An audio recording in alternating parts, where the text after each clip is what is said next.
սա Ռուսաստանի կողմից դրված երկընտրանք չէ, այլ սա Հայաստանի Հանրապետության իշխանությունների կողմից բազմիցս հնչեցված, բազմիցս այսպես առաջ մղվող ուղեգիծ է, որին Ռուսաստանը բնականաբար պետք է արձագանքեր։ Հիմա անկեղծորեն ինձ մոտ գոնե թե այսպես տարօրինակ է հնչում, որ հիմա էլ Հայաստանում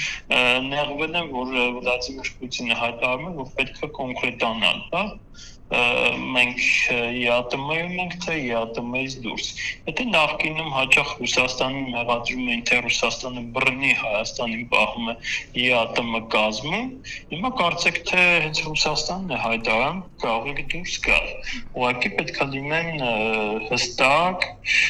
եւ քաղաքակիրթ պայմանավորվածությունների շրջանակում։ Իհարկե հասկանում ենք, որ քաղաքական գործիչների հայտարարությունները չէ, որ արտացոլում են իրական քաղաքականությունը, բայց այդ հայտարարությունները առնվազն ուղերձներ են իրենց մեջ պարունակում, եւ այս պարագայում մենք տեսնում ենք ուղերձ այն մասին, որ Ռուսաստանը այնպես չի, որ Հայաստանից ստիպում է մնալ ԵԱՏՄ կազմում,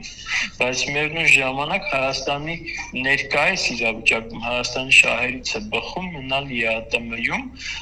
իսկ ինչու է Ռուսաստանը առաջարկում, որովհետեւ ակնհայտ է, որ այս պահին Հայաստանը չունի ձևավորված այլընտրանքներ, իսկ Ռուսաստանը չի պատրաստվում, կարծում եմ, դառնալ այսպես երկրորդ էշելոնի դեր կատարել Հայաստանի համար, մինչև Հայաստանը արևմուտքի հետ կլուծի իր հարցերը եւ դուրս կգա ԵԱՏՄ-ից։